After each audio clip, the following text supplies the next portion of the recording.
Okay, to switch to English now. Dear participants, welcome to today's seminar on loot boxes, gambling, and the development of the brain. We're delighted to have you here and look forward to sharing insights and learning together. At today's seminar, we will discuss various topics presented by renowned experts in the field. So today's seminar will be professionally opened by presentations by Xiao, followed by an interview with Davies, and at the end it will be concluded with a lecture by Tina Bregant. After each session, we will also take a few minutes to answer questions from the audience. So if you have any questions for the lecturers, please, you can write them down in the chat and we will address them after each presentation. We will try to answer as many as possible in the given time frame. And if there is a question that you like that someone else posted, you can also react to it with liking, so we know that you will be also interested in the answer. Okay, so the first speaker to present his topic will be Xiao, an assistant professor at the School of Creative Media, City University of Hong Kong. He's an expert in English law and a researcher with a PhD in video game law, and specifically in the field of regulation of loot boxes and other monetization mechanisms in video games that offer random rewards and are similar to games of chance. In his lecture, he will discuss the regulation of gambling-like mechanisms like loot boxes and microtransactions in video games. So hello, Leon. Thank you very much for joining us today and sharing your knowledge with us. So if you're ready, you can begin. Great. That's great. Thanks for having me today. So yeah, let's just jump straight into it. So what is this loot box thing that is the focus of this particular seminar? Well, in the past, with video games, what you do is you purchase a copy of the software, and it might cost you, say, 30 or 40 euros, but that's it. That's all the money you'll be expected to spend in relation to that particular video game.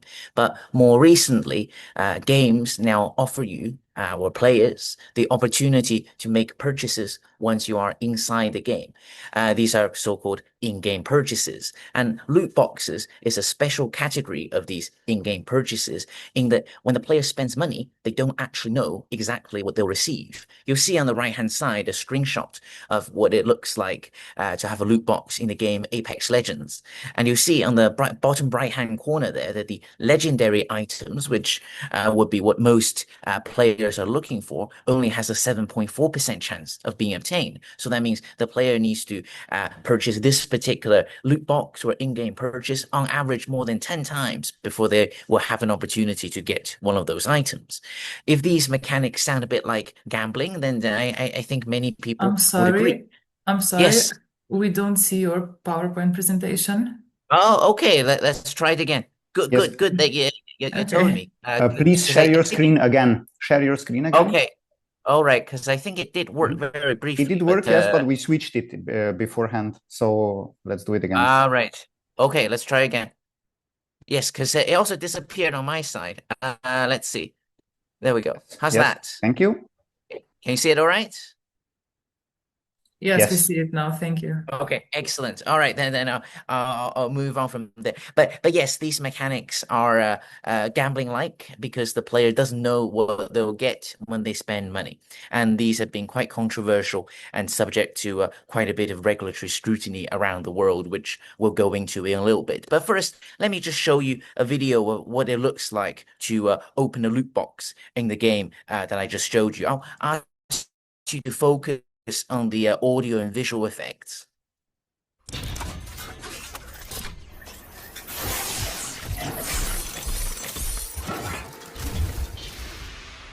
Now, this is one of those boring results that actually happens more than 90% of the time. The player just got a rare reward. This is very disappointing to any person who opens this particular loot box. So likely what one would do is move on to the next loot box. So let's do that as well. And again, I'll ask you to focus on the audio and visual effects.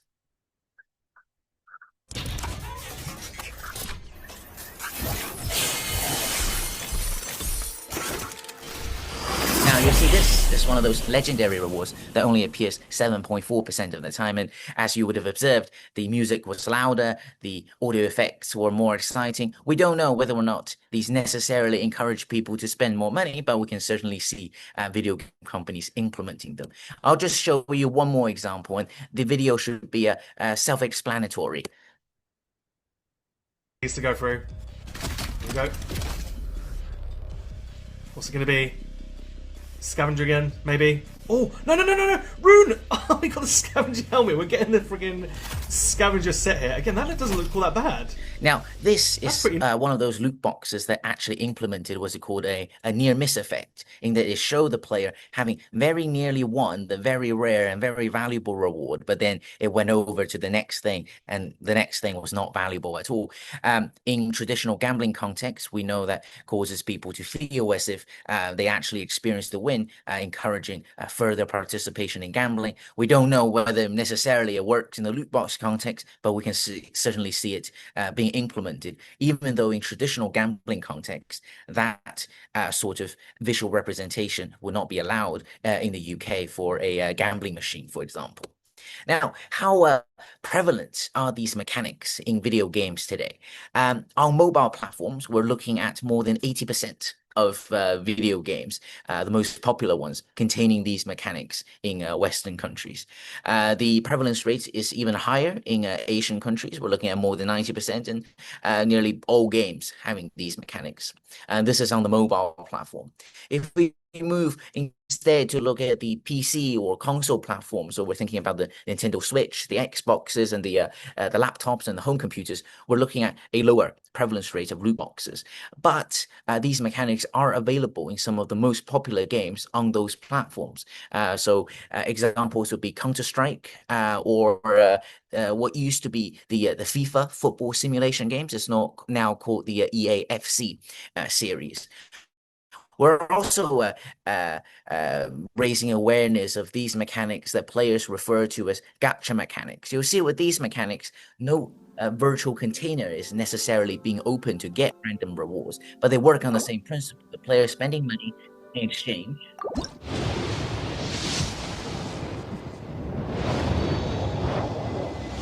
for these random rewards.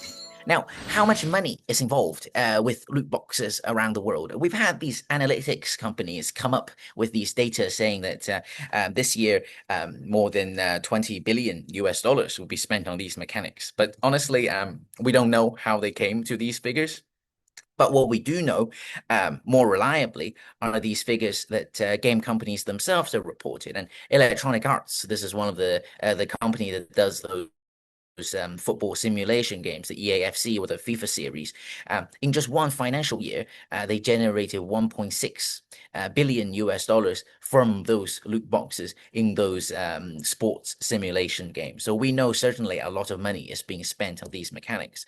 We've also had these individual cases of players spending a lot of money on these mechanics, such as one player who spent over 10,000 US dollars in just 2 years on one video game series.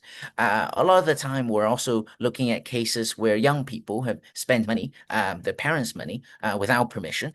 And sometimes, even though a significant sum of money has been spent, it was not enough to actually obtain the rare item that they were looking for, because that's how low the probabilities were for getting those items.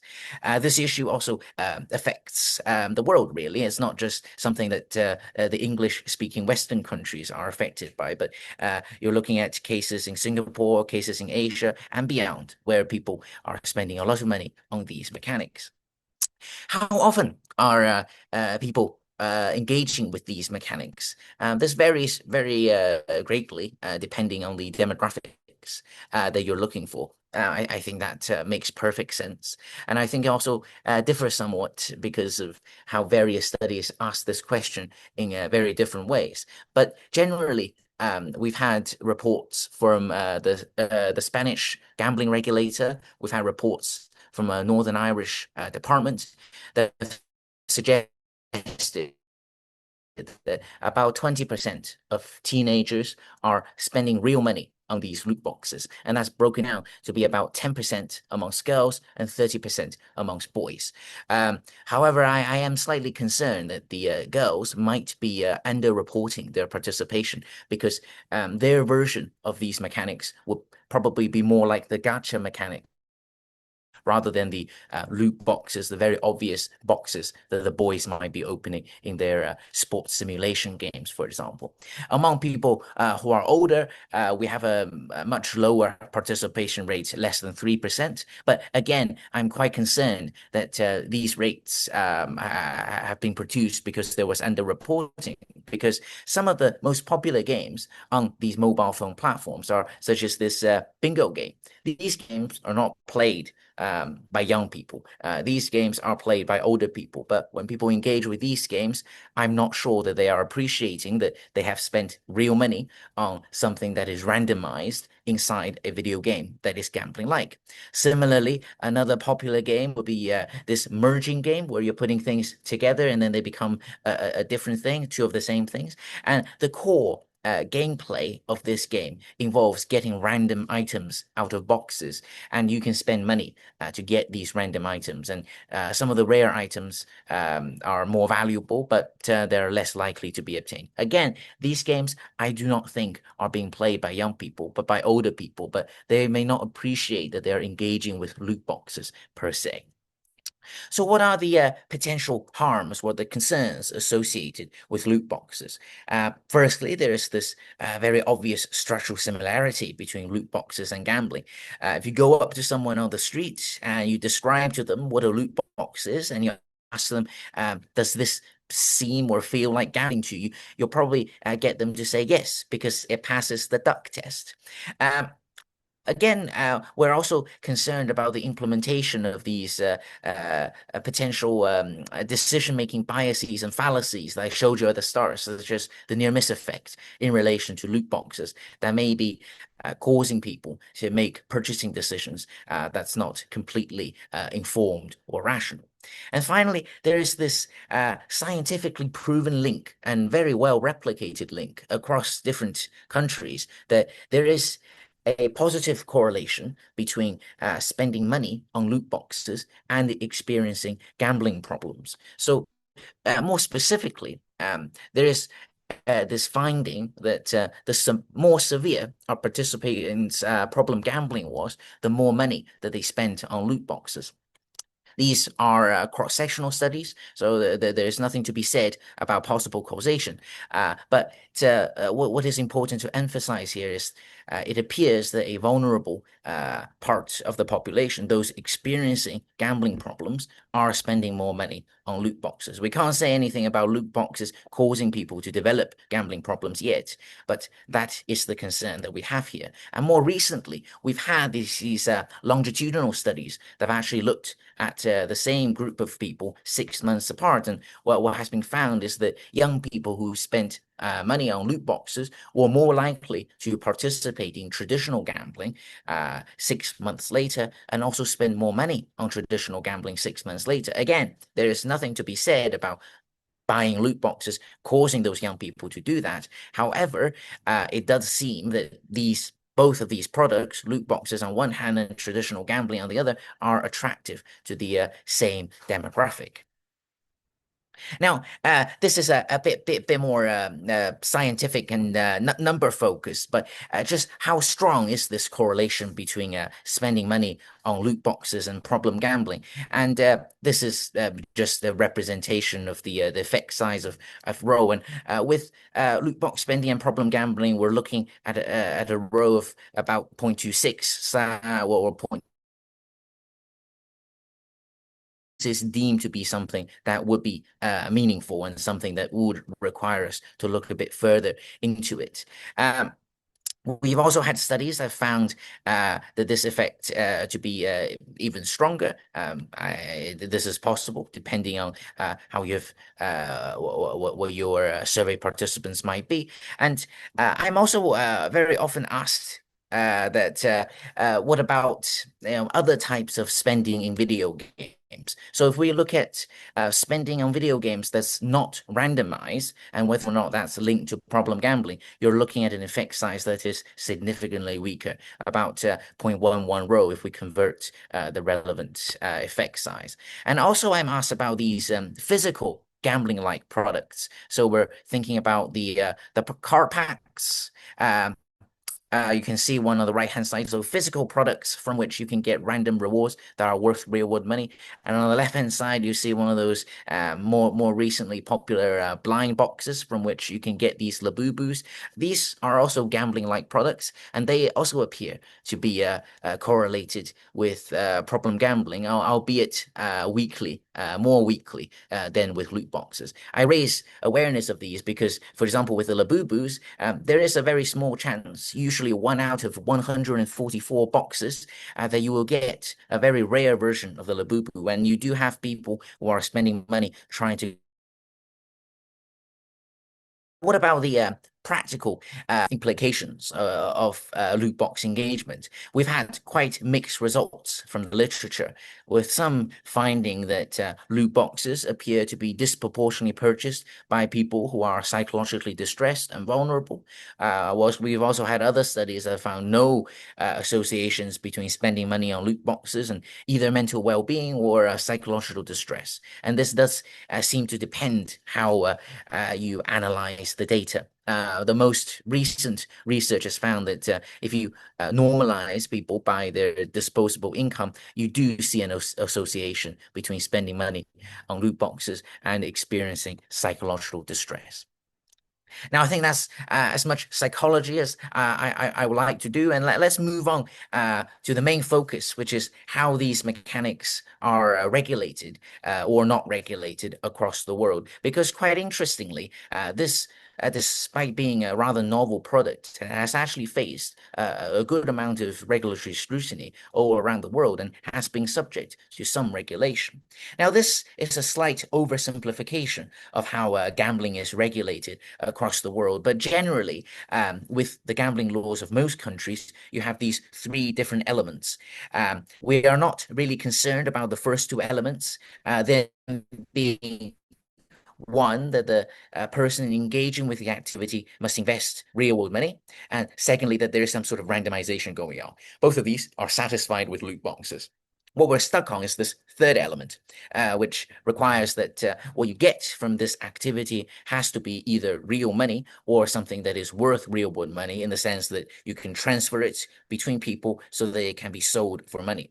With most loot boxes in video games, whatever you win from the loot box stays on your user account. You can't transfer it to other people, which is why most loot boxes are not regulated in law as a form of gambling. Although there are a few examples, but these examples do include very popular games such as Counter-Strike, where players can trade what they win from the loot box, and those loot boxes likely do already constitute illegal gambling in many countries, although the law has not necessarily been enforced against them.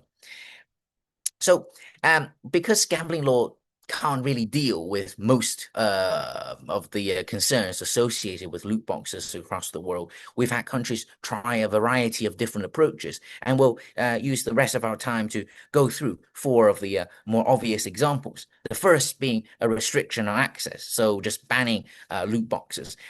This approach has thus far only been taken in Belgium, but more recently, and in fact just last week, we've had Brazil adopt a law banning loot boxes for people under 18, which will take effect next year. And in Spain, there is also something similar that will be coming along soon. Another approach is to put an advisory or legally binding age rating on video games that contain loot boxes to advise players and parents that it will not be suitable for someone under 12 or under 15, for example, to play a video game that contains these mechanics. This has been adopted in Germany and Australia and nowhere else.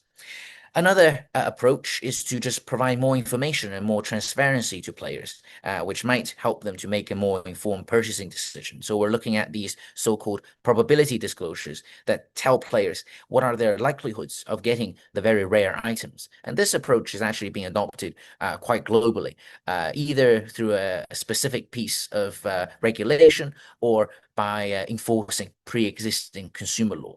Finally, we have this presence disclosure requirement, which again has been adopted in quite a few different places, that requires that if a video game with loot boxes is advertised, then that advertisement needs to make clear that that particular game contains loot boxes, because that's very important information that someone would like to have before they decide whether or not they want to download or buy that particular video game. Now, I'll go through all of these in detail one by one. So firstly, there has been this ban on loot boxes in Belgium. And what's really important to note here is that Belgium's decision to ban loot boxes after these products became popular.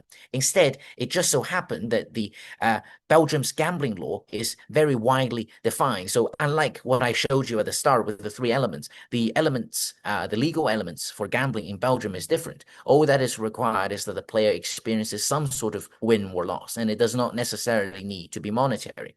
But even though that has been the position, and the gambling regulator in that country has said we would find all loot boxes, paid loot boxes, to be illegal gambling, that law has not actually been enforced in practice. So what ended up happening is, when I went to look at the most popular video games, I found that 82 of the top 100 games were still selling loot boxes a couple of years after this particular ban supposedly came into force.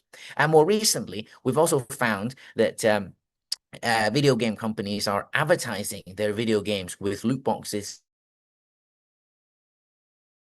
Have they failed to not offer their products in the Belgian version of the App Store, but they are also actively inviting players to purchase, to download the games with loot boxes and purchase them on social media. And these ads have certainly been viewed many, many times, including one ad that has been viewed by 3.4% of the population.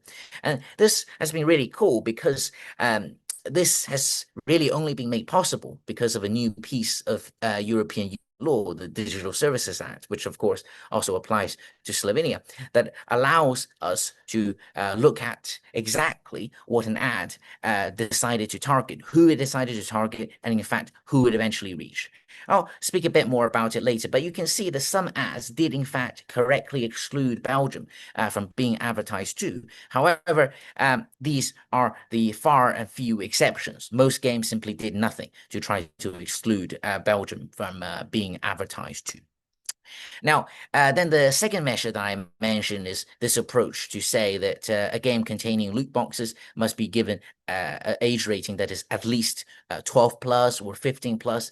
This has been adopted in Australia and Germany. And what we found is that we've had games that have been released after the law in Australia was changed to require this, and it failed to have the correct age rating. In fact, it was one of the more popular games. It was literally a Pokemon game that was released after the law came into force, and it had an age rating that said this is suitable for everybody, when in fact this game should have received a 15 plus age rating. The regulator has actually changed the age rating after we complained about it, but certainly there are some implementation difficulties with this particular measure, and our studies on this is currently ongoing. Now we move on to these probability disclosures that inform players of their likelihood of getting different items. You'll see here are two examples. On the left-hand side, you see that in this game, you have a 4.61% chance of getting an elite tier hero. On the other side, you can see you have a 1% chance or 0.25% chance of getting very specific items. The problem with these probability disclosures is that we found examples that are very problematic. So I'll just go through a few quick examples. So we've had this one.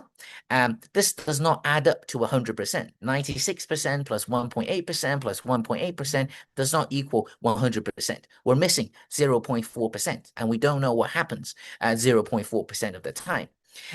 Here's another example where there are so many different items in this loot box that this is a very, very long list that you have to scroll through. And you have disclosures that will say things such as you have a 0.51480% chance of getting something. That is so many decimal points. And I think it's really important to remember that these information disclosures are supposedly meant to be looked at and understood by young people, children even in many cases. I think even adults would struggle to understand this type of information.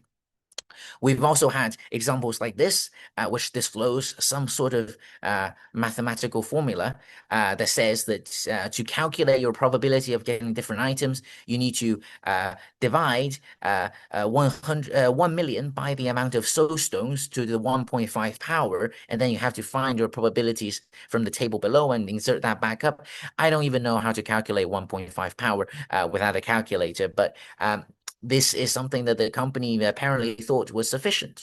We've also had examples like this that failed to disclose a percentage-based probability and instead said something like you have a very low chance or a low chance of getting different items, but nobody actually knows what very low chance is and how very low chance would be when compared to low chance.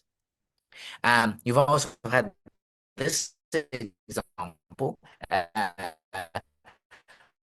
which is one of the worst ones that just said you have a 9% chance of getting something out, and are certainly seeing companies purporting to make probability disclosures that actually do not help the player whatsoever. Now, finally, we turn to this presence disclosure requirement, which says that in any advertising of a video game that contains loot boxes, you need to make clear that this particular game contains loot boxes, because this is viewed as material or very important information that a consumer must have before they make a transactional decision. This is a consumer law approach to the issue. And what's interesting here is that even though our research was based on UK regulation, the UK regulation came from EU law, and of course EU law applies to all member states of the EU, and of course, as I'll turn to very later, candidate countries for membership of the European Union. So what exactly does this mean? I'll just show you a very quick video.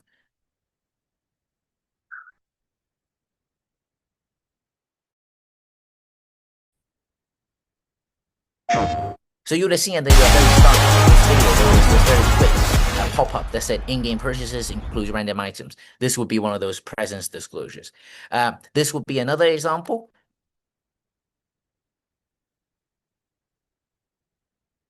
Again, you see that there is this text that's being embedded on top of the video that makes this loot box presence disclosure. Now, I mentioned very briefly in relation to the Belgian results, how we did this research, but this is all thanks to years ago that requires the very large online social media platforms to make available a repository or a database of all the advertising that it has published in EU member states. And what has been really good is we were able to put in a specific video game and find its attached social media profile and get a full overview of all the ads that it has published within the last 12 months. And we can see in relation to EU member states and a few select countries, which regions it targeted, what age group of users it targeted, and what gender of users it targeted. And also, we were able to see how many users the ad reached, and also how many users belonging to each gender of a specific age range that the ad reached. Now you see with this ad, for example, it did actually target all genders, but most of the reach was actually towards male users and not female users, for example. But in relation to this, what we found in late 2023 was that only 7% of social media actors in their adverts. That means that more than 93% were in fact non-compliant with regulations. And on TikTok alone, we looked at the 93 most viewed adverts, and in just the UK, they were viewed more than 292 million times by users. And that, according to my calculation, breaks down to about 10 impressions per active user in the UK alone, just of those 93 popular ads. There were, of course, thousands, tens of thousands, even hundreds of thousands of other video game ads that were published that we were not able to look at. So certainly these ads were going out to many people illegal ads were reaching a lot of users. Since that study, we complained in the UK to the advertising regulator.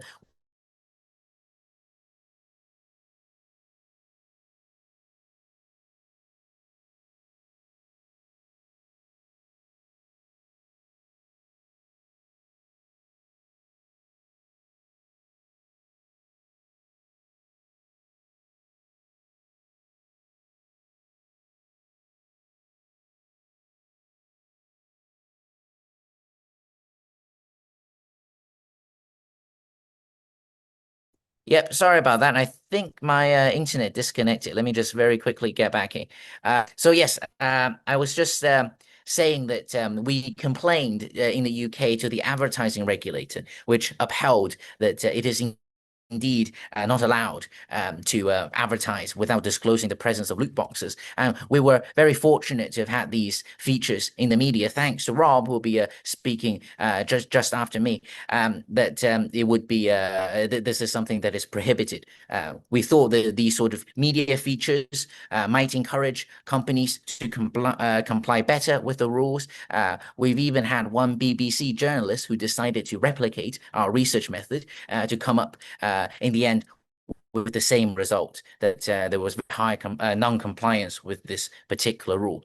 We've also had in the UK a member of parliament who's put questions to the government asking for this particular rule to be better enforced. However, a year later, and this is late 2024, so late last year, a year after our original study, what we found was that the disclosure rate went up from 7% to 8.4%. So that's an increase of 1.4 percentage points, which of course is not very good. So more than 90% of ads are still not complying with this rule. And another point that we found is even the games that did disclose, what ended up happening was that their disclosures were very, very small. So this is an advert, and you imagine what you see on the left-hand side of the screen to be on your phone screen. And it is only this tiny little bit of text that is so very blurry that apparently was the company's attempt to comply with the regulations. And this did not just apply to one specific games ads. This was widespread, these tiny texts that supposedly complied with the rule. Now, I promised that I will very quickly discuss the preliminary results that we found in Croatia and Serbia, in that I think it's really important that we do research not just in the UK or in China, but also globally, because as I said at the start, this is an issue that affects indeed every country where players are now playing video games. In any case, Croatia is an EU member, so the EU consumer law directly applies, as has been implemented nationally. For Serbia, that's an EU candidate country, but they are harmonizing consumer law, at least on paper. What we found was actually we didn't find a single ad that has been localized. So all of the ads were actually just English ads. They've just published English ads in countries that do not necessarily speak English. And surprisingly, because we basically ended up just looking at the same ads, the disclosure rate was again very low. We did, after looking at about 300 ads from 30 games, found that the disclosure rate has increased to about 17%. We're not quite sure whether this was because we happened to have looked at some game companies that were more compliant than others, but perhaps there's actually been an increase in compliance since we last checked. But the same issues apply. Very poor visual prominence of the disclosure, even when that has been made. Now, finally, I'll just like to end on one other issue that applies not just to loot boxes, but also broadly to in-game purchasing in general. And this is something that has been a focus by the European Commission, working with the consumer regulators of EU member states. And that's how in-game purchases are generally, in nearly all cases, not priced in euros or a real currency, but in these virtual currencies. So this is a loot box or a gacha mechanic, a very popular one. And you see that to open up these, you need to spend 10 of these Orbi things, that's pink and blue. But to get those things, you need to spend 160 of these cross-shaped gems.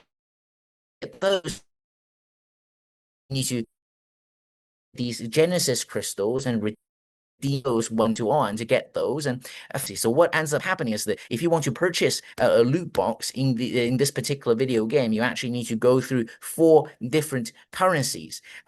And also notably, the conversion rates for these currencies sometimes is very weird, such as 1 to 160, which makes it even harder for players to calculate how much money they really need to spend to purchase these mechanics. So what the European Commission and the European Union consumer regulators said is that instead of pricing those loot boxes or those in-game purchases in virtual currency, you need to do this. You need to put the real-world currency price on the purchase buttons so players know how much they're actually spending to get that virtual item. All right, I'll end the presentation there. I'll be very happy to take any questions that you might have. Thank you very much. Thank you very much for your presentation. It was very informational. Are there maybe any questions from the participants?